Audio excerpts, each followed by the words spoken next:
أهل الذكر إن كنتم لا تعلمون.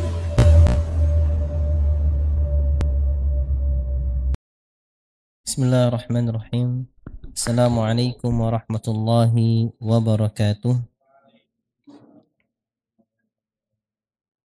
إن الحمد لله نحمده ونستعينه ونستغفره ونعوذ بالله من شرور أنفسنا وسيئات أعمالنا. من يهده الله فلا مضل له ومن يضلل فلا هادي له، وأشهد أن لا إله إلا الله وحده لا شريك له، وأشهد أن محمدا عبده ورسوله لا نبي بعده. اللهم صل على محمد وعلى آل محمد ومن تبعهم بإحسان إلى يوم القيامة. قال الله تعالى: يا أيها الذين آمنوا اتقوا الله حق تقاته ولا تموتن إلا وأنتم مسلمون. يا أيها الناس اتقوا ربكم الذي خلقكم من نفس واحدة وخلق منها زوجها وبث منهما رجالا كثيرا ونساء، واتقوا الله الذي تساءلون به والأرحام إن الله كان عليكم رقيبا. يا أيها الذين آمنوا اتقوا الله وقولوا قولا سديدا يصلح لكم أعمالكم ويغفر لكم ذنوبكم، ومن يطع الله ورسوله فقد فاز فوزا عظيما. أما بعد، فإن أصدق الحديث كتاب الله، وخير الهدي هدي محمد صلى الله عليه وسلم، وشر الأمور محدثاتها، فإن كل محدثة بدعة وكل بدعة ضلالة وكل ضلالة في النار. Ikhwatal iman rahimani wa rahimakumullah, para penuntut ilmu, pendengar setia kajian Raja Darussalam dan Sriwijaya Mengaji yang senantiasa dimuliakan oleh Allah Subhanahu wa taala. Alhamdulillah, pada kesempatan kali ini kita memulai kitab yang baru dan kita upayakan kalau Allah memberikan kesempatan selesaikan satu kitab ini. Kitab mutun yang berjudul Al-Qawaidul Arba', 4 kaidah. Ya, kita buat 4 kaidah dalam beragama yang ditulis oleh Syekh Muhammad bin Abdul Wahhab At-Tamimi rahimahullahu taala, yang kita mengambil penjelasan dari Syekh Saleh bin Fauzan Al-Fauzan rahimahullahu taala. Di sini ikhwatul iman rahimani wa rahimakumullah, berkata Syekh Muhammad bin Abdul Wahhab At-Tamimi, Bismillahirrahmanirrahim. Dengan nama Allah yang Maha Pengasih lagi Maha Penyayang. Dan ini telah saya jelaskan maknanya dalam syarah Ushulul Tsalatsah, di mana Bismillahirrahmanirrahim adalah iktidaan min risalatin Nabi sallallahu alaihi wasallam ilal muluk, adalah mengikuti contoh Nabi sallallahu alaihi wasallam ketika dia menulis surat kepada para raja, di antaranya kepada kepada Heraklius. Bismillahirrahmanirrahim min Muhammadin Rasulillah ila Herakla Azimur Rum, ya, dengan nama Allah yang Maha Pengasih lagi Maha Penyayang, dari Muhammad Rasulullah kepada Heraklius penguasa Roma, dan seterusnya, ya. Ini diantara bentuk surat-surat Nabi, makanya para ulama memulai kitab-kitab mereka dengan Bismillahirrahmanirrahim. Kemudian Bismillahirrahmanirrahim adalah tabarukan, bentuk tabaruk, kita mencari berkah, karena ada suatu hadis yang derajatnya diperselisihkan, kullu amalin dzibalin la yubda'u bil basmalah fahu abtar. Semua amalan yang bermanfaat enggak dimulai dengan bismillah, maka amalan tersebut terputus. Ya, maka ini diantara sebab banyaknya kita mulai bismillah. Dan perbuatan baik dimulai dengan bismillah. Dan bismillah ini memiliki takdir perbuatannya. Ketika kita mengatakan bismillah, mau baca bilang bismillah, maka ada takdir. Takdir itu yang enggak disebutkan tapi dimaknai. Maknanya apa? Bismillahi aqra. Dengan nama Allah aku mau baca. Kita mau makan, kita bilang bismillah. Maknanya apa? Dengan nama Allah saya mau makan, bismillahi akul, dan seterusnya. Jadi mentakdirkan perbuatannya. Ucapannya bismillah, perbuatannya ditakdirkan. Maka bentuk tabaruk.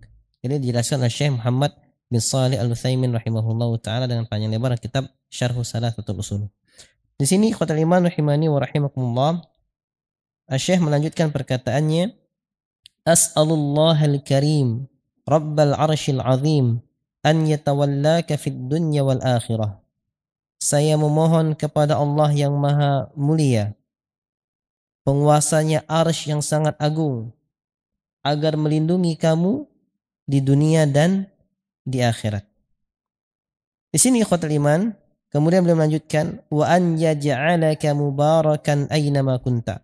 Dan semoga Allah menjadikan kamu dipenuhi keberkahan dimanapun kamu berada. Wa an yaj'alaka mimman idza u'tiya syakara. Dan semoga Allah menjadikan kamu termasuk orang yang apabila diberi dia bersyukur. Wa idza betuliya sabara. Dan ketika dia dikenai musibah dia bersabar. Wa idza aznaba istaghfara. Dan termasuk orang yang ketika dia berdosa dia minta ampun. Fa inna haula'i tsalatsa unwanus sa'adah. Karena tiga hal ini adalah ciri kebahagiaan. Adalah tanda kebahagiaan. Di sini ikhwatul iman rahimani wa rahimakumullah. Kitab ini maksudnya kitab Qawaidul Arba. Al-Qawaid Al-Arba. Al-Qawaid itu diambil dari kata jamak dari qaidah. Ya, qawaid itu kaidah-kaidah yang 4. Kaidah itu apa arti kaidah? Kaidah itu artinya al-aslul ladzi yatafarra'u anhu masailu katsirah. Adalah pokok dasar yang darinya tercabang banyak hal. Nah, yang perlu kita ketahui ikhwatul iman, kata Syekh Muhammad bin Shalih Al-Fauzan, Syekh Shalih bin Fauzan Al-Fauzan, beliau mengatakan bahwasanya matmunu hadhil qawaidil arba' allati dzakaraha Syekh rahimahullah ma'rifatut tauhid wa ma'rifatut syirk. Jadi, kitab Qawaidul Arba' ini akan memberikan 4 kaidah agar kita bisa mengenal apa itu tauhid dan kita mengenal apa itu syirik. Jadi 4 kaidah agar kita mantap yakin apa sih yang namanya tauhid, apa sih yang namanya syirik.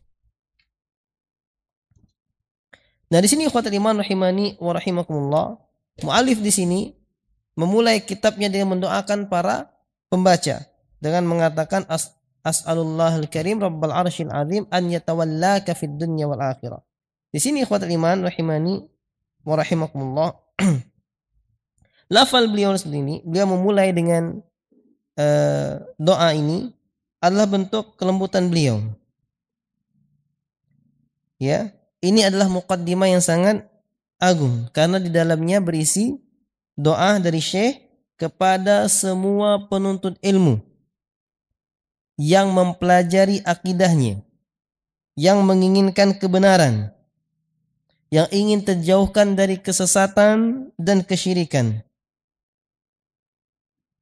Dan bahwasanya doa ini agar Allah Subhanahu wa taala melindunginya di dunia dan di akhirat.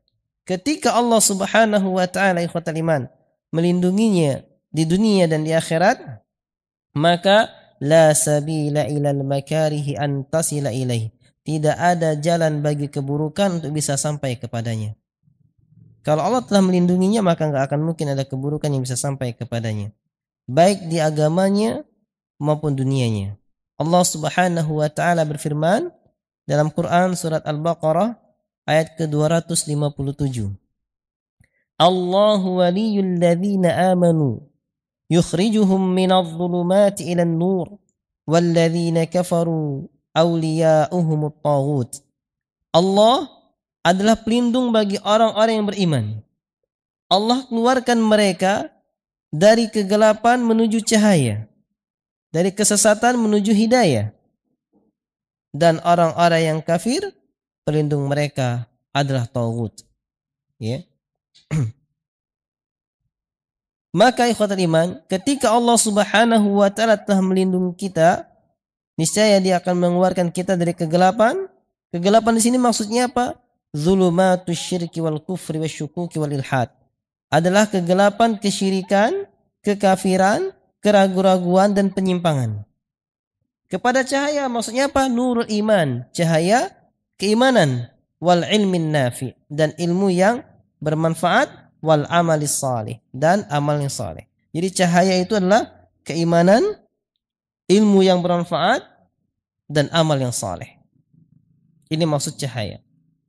Saya ulang lagi, cahaya keimanan, ilmu yang manfaat, dan amal yang saleh. Kalau kita rinci dalam, apa sih ilmu yang manfaat?